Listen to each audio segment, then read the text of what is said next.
স্বপ্ন ভাঙেনি, এখনো ফিরছে ব্রাজিলের রাজপুত্র আবার। সবুজ হলুদের জার্সিতে নেইমার মানে জাদুর উৎসব, অপূর্ব ঝংকার। 2026 বিশ্বকাপ জুড়ে উঠবে তার পায়ের জোয়ার, নতুন গান।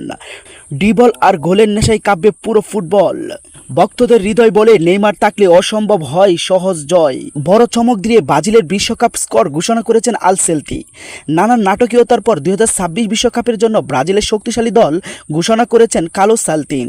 সেখানেই একাধিক চমক রেখেছেন এই ইতালিয়ান কোচ। সোমবার 18 মে দিবাগত রাত 2টায় Rio de Janeiro Museum of Tomorrow থেকে আনুষ্ঠানিকভাবে 26 সদস্যের দল ঘোষণা করেছেন তিনি।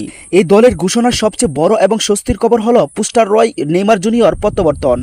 দীর্ঘ 2.5 বছর পরের বাইরে থাকার পর অবশেষে সেলসাউদের জার্সিতে ফিরবেন এই ফরোয়ার্ড। 2023 সালের পর এই প্রথম তিনি জাতীয় দলের হয়ে কোনো আন্তর্জাতিক টুর্নামেন্টের মাঠ কাঁপাতে প্রস্তুত। নেইমার প্যারাটা যেখানে ভক্তদের আনন্দের জোয়ার ভাসছে, ঠিক তেমনি এক বিশাল ধাক্কা হয়ে এসেছেন রিয়াল মাদ্রিদ তারকা রদ্রিগো বাদ পড়ার খবরটি।